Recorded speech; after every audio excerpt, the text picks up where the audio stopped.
Ranaghat police জেলার SP Kumar Saniraj এক অন্যরকম দৃষ্টান্ত স্থাপন করলেন তার কর্মজীবনে, যে অতীতে হয়তো নামমাত্র ঘটেছে। এসপি তার নিজ দায়িত্বে কতটা নিষ্ঠাবান তার এক উদাহরণ আজকের এই ঘটনা। রানাঘাট মহকুমা ও রানাঘাট পুলিশ জেলার মধ্যে আজ এক ব্যতিক্রমী ঘটনার কথা তুলে ধরবো আমরা। 2020 সালে রানাঘাট মহিলা থানার রামনগর 2 গ্রাম পঞ্চায়েত এলাকার বাসিন্দা সুকুমার বিশ্বাস সেই অঞ্চলেরই এক নাবালিকাকে ধর্ষণ করে। পুলিশ তাকে আটক করলেও অভিযোগকারী নাবালিকা ভারত থেকে বাংলাদেশ চলে যায়। তাই অনেক দিন কেসটি ঝুলেছিল 11 জন সাক্ষী দেবার পরও, যেহেতু নাবালিকা বাংলাদেশ চলে যায়।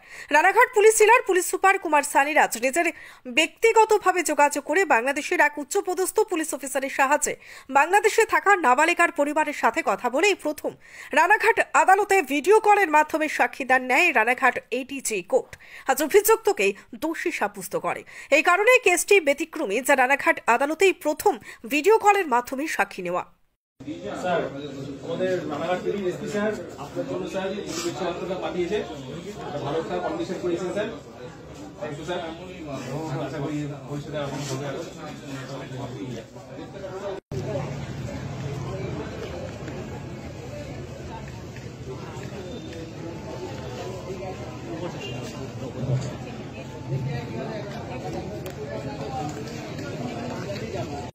ওই যে আজকে রানাঘাট কোর্টে একদম ব্যতিক্রম সাজা ঘোষণা হলো, একটু যদি বলেন এই নিয়ে। রানাঘাট উমেন্স পিএসে একটি কেস রুজু হয়।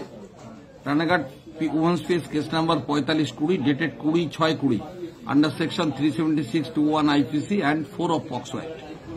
এই কেসে চার্জ গঠন হওয়ার পরের থেকে অদ্যাবধি কাল পর্যন্ত 11 জন সাক্ষী এক্সামিন হয়েছে। এই 11 জন সাক্ষীর এক্সামিন হওয়ার পরে এই লার্নেড এডিজে কোর্ট আজকে আসামি সুকুমার বিশ্বাসকে দোষী সাব্যস্ত করেছে এবং তাকে সাজা দিয়েছে। আগামীকাল তার সেন্টেন্স ঘোষণা। এই কেসটা অন্যান্য কেসের থেকে একটু ব্যতিক্রমী কেস। ব্যতিক্রমী কেস এই অর্থে, এই কেসে victim, mother of victim who is the complainant in this case, and father of the victim, এই তিনজনই বিদেশে চলে গেছিল এবং তারা বাংলাদেশে ছিল। আমরা ভিডিও কনফারেন্সের মাধ্যমে আমরা তিনজনের সাক্ষ্য নিয়েছি এবং লার্নেড এডিজে কোর্ট সেই সাক্ষীটাকে অ্যাকসেপ্ট করেছেন এবং সেই সাক্ষ্যদান করার পরে আমরা টোটালি 11 জনকে এক্সামিন করেছি। এই 11 জন এক্সামিন হয়ে যাওয়ার পরে আজকে তার দোষী সাব্যস্ত হয়েছে। আগামীকাল তার সেন্টেন্স ঘোষণা হবে। এই কেসে আমাদের মাননীয় এসপি সাহেব কুমার সানিরাজ তার যথেষ্ট তৎপরতা ছিল।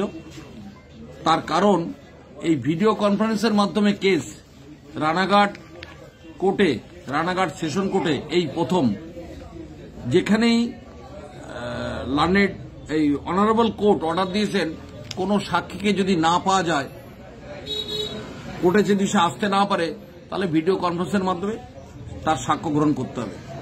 আমরা এই কেসটাই প্রথম শুরু করেছি ভিডিও কনফারেন্সের মাধ্যমে সাক্ষী, এবং সাক্ষীটা কোর্ট অ্যাকসেপ্ট করেছে। সেই কেসে আমরা সাফল্য পেয়েছি। আজকে তার সাজা ঘোষণা হয়েছে, আগামীকাল তার সেন্টেন্স ঘোষণা। আজকে তাকে দোষী সাব্যস্ত করেছে এবং এই কেসে পুলিশ প্রশাসনের সাহায্য, বিশেষ করে মাননীয় এসপি সাহেবের কুমার সানিরাজ, তিনি যথেষ্ট সহযোগিতা করেছেন এবং আমাদের এই ভিডিও কনফারেন্সের মাধ্যমে সাক্ষী করতে বাংলাদেশের ডিএসপি র্যাঙ্কের একজন অফিসার আমাদের সহযোগিতা করেছে। তাও আমাদের এই মাননীয় এসপি সাহেবের সহযোগিতা হয়েছে। এই কেসের আজকে যে সাজা দিয়েছেন কোর্ট, তাতে আমরা অত্যন্ত খুশি। কারণ এই যে তো কেস রানাঘাট আদালতে এই প্রথম। আমি আমার কর্মজীবনে প্রচুর কেস লড়েছি। আমি অ্যাডিশনাল পিপি থাকাকালীন, এই সরকারি পিপি থাকাকালীন আমি 11টা কেসে লাইফার পেয়েছি। লার্নেড কোর্ট এই সমস্ত কেসে লাইফার দিয়েছেন। আগামী দিনে আমি আশা করছি আরও কেসে লড়াই করতে পারবো এবং আরও কেসে আমি যারা ক্রাইম করে তাদের যাতে সাজা হয় সেই চেষ্টা আমি করব।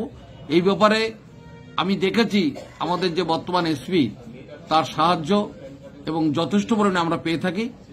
ভবিষ্যতেও পাবো, এই ব্যাপারে আমি অত্যন্ত আশাবাদী। আমার নাম অপূর্বকর ভদ্র, আমি সেশন পিপি, লার্নেড এডিজে কোর্ট।